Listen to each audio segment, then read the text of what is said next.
बिस्मिल्लाहिर्रहमानिर्रहीम। मुल्क शाम का एक यहूदी ईस मक्का से कुछ फासले पर रहता था। वो जब भी किसी काम से मक्का आता, वहां के लोगों से मिलता तो उनसे कहता, बहुत करीब के ज़माने में तुम्हारे दरमियान एक बच्चा पैदा होगा।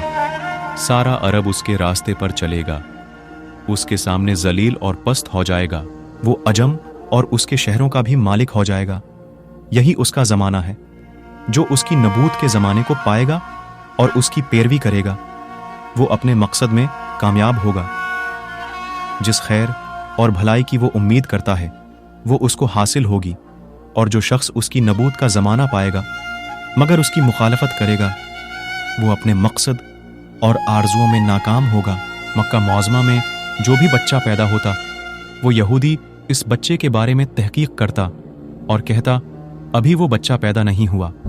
आखिर जब नबी करीम सल्लल्लाहु अलैहि वसल्लम इस दुनिया में तशरीफ़ लाए तो अब्दुल मुत्तलब अपने घर से निकलकर इस यहूदी के पास पहुंचे। उसकी इबादत गाह के दरवाजे पर पहुंचकर उन्होंने आवाज़ दी। इसने पूछा, कौन है? उन्होंने अपना नाम बताया। फिर उससे पूछा, तुम इस बच्चे के बारे में क्या कहते हो?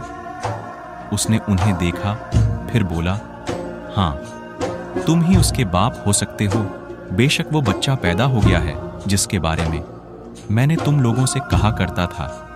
वो सितारा आज तुलुआ हो गया है, जो उस बच्चे की पैदाइश की अलामत है। और उसकी अलामत ये है कि इस वक्त इस बच्चे को दर्द हो रहा है।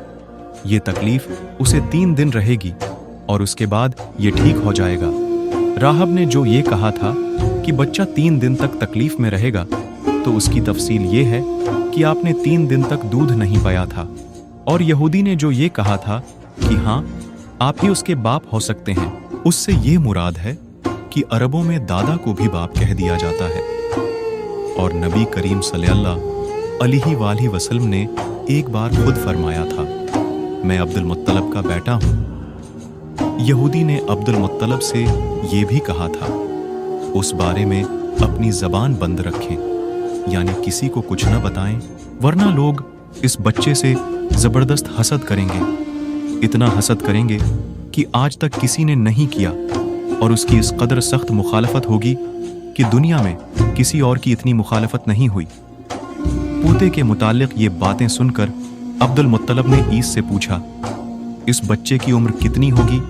यहूदी ने उस सवाल के जवाब में कहा, अगर इस बच्चे की उम्र तभी हुई तो भी 17 साल तक नहीं होगी, बल्कि उससे पहले ही 61 या 68 साल की उम्र में वफात हो जाएगी। और उसकी उम्र की औसत उम्र भी इतनी होगी। उसकी पैदाइश के वक्त दुनिया के बत टूटकर गर जाएंगे। ये सारी अलामात इस यहूदी ने गुज़िश्ता अनबिया की पेश गोइयों से मालूम की थीं और सब बिल्कुल सच साबित हुई। कुरैश के कुछ लोग उमर बिन नफील और अब्दुल्ला बिन हजश वगैरह एक बत के पास जाया करते थे। ये इस रात भी उसके पास गए जिस रात आप सल्लल्लाहु अलैहि वसल्लम की पैदाइश हुई। उन्होंने देखा वो बत औंधे मुना गिरा पड़ा है। आन लोगों को ये बात बुरी लगी। उन्होंने उसको उठाया, सीधा कर दिया, मगर वो फिर गिर गया। उन्होंने फिर उसको सीधा किया, वो फिर अल्टा हो गया। आन लोगों को बहुत हैरत हुई, ये बात बहुत अजीब लगी। तब उस बत से आवाज़ निकली, ये एक ऐसे बच्चे की पैदाइश की खबर है जिसके नूर से मशरिक और मगरिब में ज़मीन के तमाम गोशे मुनव्वर हो गए हैं। बत से निकलने वाली आवाज़ ने उन्हें और ज़्यादा हैरत ज़दा कर दिया। उसके अलावा एक वाक़या ये पेश आया कि ईरान के शहंशाह किसरी नौशीरवां का महल हिलने लगा और उसमें शग्गाफ पड़ गए। नौशीरवां का ये महल नहायत मजबूत था, बड़े बड़े पत्थरों और चौने से तामीर किया गया था।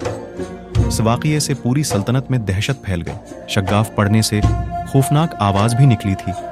महल के 14 कंगरे टूटकर नीचे आ गिरे थे।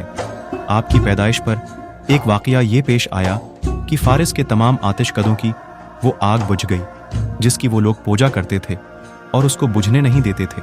लेकिन इस रात में एक ही वक्त में तमाम के तमाम आतिशकदों की आग आनन फानन बज गई। आग के पूजने वालों में रोना पेटना मच गया। किसरी को ये तमाम इतलाहात मिले तो उसने एक काहन को बुलाया। उसने अपने महल में शग्गाफ पड़ने और आतिशकदों की आग बुझने के वाक़ात उसे सुनाकर पूछा, आखिर ऐसा क्यों हो रहा है? वो काहन खुद तो जवाब ना दे सका, ताहिम उसने कहा, इन सवालात के जवाबात मेरा मामू दे सकता है, उसका नाम सतीह है। नौशेरवा ने कहा, ठीक है, तुम जाकर इन सवालात के जवाबात लाओ।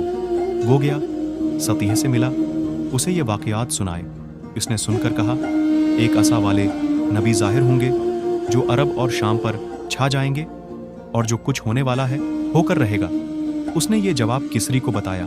उस वक्त तक किसरी ने दूसरे काहनों से भी मालूमात हासिल कर ली थीं। चनांचा ये सुनकर उसने कहा, तब फिर अभी वो वक्त आने में देर है, यानी उनका गलबा मेरे बाद होगा। पैदाइश के 7वें दिन अब्दुल मुत्तलब ने आपका अकीका किया और नाम मोहम्मद रखा। अरबों में उससे पहले ये नाम किसी का नहीं रखा गया था। कुरैश को ये नाम अजीब सा लगा। चनांचा कुछ लोगों ने अब्दुल मुत्तलब से कहा, ए अब्दुल मुत्तलब, क्या वजह है कि तुमने उस बच्चे का नाम इश्क बाप दादा के नाम पर नहीं रखा बल्कि मोहम्मद रखा है? और ये नाम न तुम्हारे बाप दादा में से किसी का है, न तुम्हारी कौम में से किसी का है। अब्दुल मुत्तलब ने उन्हें जवाब दिया, मेरी तमन्ना है कि आसमानों में अल्लाह ताला इस बच्चे की तारीफ फरमाए और ज़मीन पर लोग उसकी तारीफ करें। मोहम्मद के मानी हैं जिसकी बहुत ज़्यादा तारीफ की जाए। उसी तरह वालदा की तरफ से आपका नाम अहमद रखा गया। अहमद नाम भी उससे पहले किसी का नहीं रखा गया था। मतलब ये कि इन दोनों नामों की अल्लाह ताला ने हिफाजत की और कोई भी ये नाम न रख सका। अहमद का मतलब है सबसे ज़्यादा तारीफ करने वाला। अलामा सहीली ने लिखा है, आप अहमद पहले हैं और मोहम्मद बाद में, यानी आपकी तारीफ दूसरों ने बाद में की। उससे पहले आपकी शान ये है कि आप अल्लाह ताला की सबसे ज़्यादा हम्द व सना करने वाले हैं। पुरानी किताबों में आपका नाम अहमद जिक्र किया गया है। अपनी वालदा के बाद आपने सबसे पहले सौबिया का दूध पिया। सौबिया नबी करीम सल्लल्लाहु अलैहि वसल्लम के चचा अबू लहब की बांदी थी। उनको अबू लहब ने आपकी पैदाइश की खुशी में आज़ाद कर दिया था। सौबिया ने आपको चंद दिन तक दूध पिलाया। उन्हें दिनों सौबिया के यहाँ अपना बेटा पैदा हुआ था। आपकी वालदा ने आपको सिर्फ 9 दिन तक दूध पिलाया। इनके बाद सौबिया ने पिलाया। फिर दूध पिलाने की बारी हज़रत हलीमा सादिया रज़ी अल्लाह अन्हु की आई। हज़रत हलीमा सादिया रज़ी अल्लाह अन्हु अपनी बस्ती से रवाना हुए। उनके साथ उनका दूध पीता बच्ची और शोहर भी थे। हज़रत हलीमा सादिया रज़ी अल्लाह अन्हु दूसरी औरतों के बाद मक्का में दाखिल हुई। उनका खच्चर बहुत कमज़ोर और मरियल था। उनके साथ उनकी कमज़ोर और बूढ़ी ओंटनी थी। वो बहुत आहिस्ता चलती थी। उनकी वजह से हलीमा रज़ी अल्लाह अन्हु काफ़िले से बहुत पीछे रह जाती थीं। इस वक्त भी ऐसा ही हुआ। वो सबसे आखिर में मक्का में दाखिल हुई।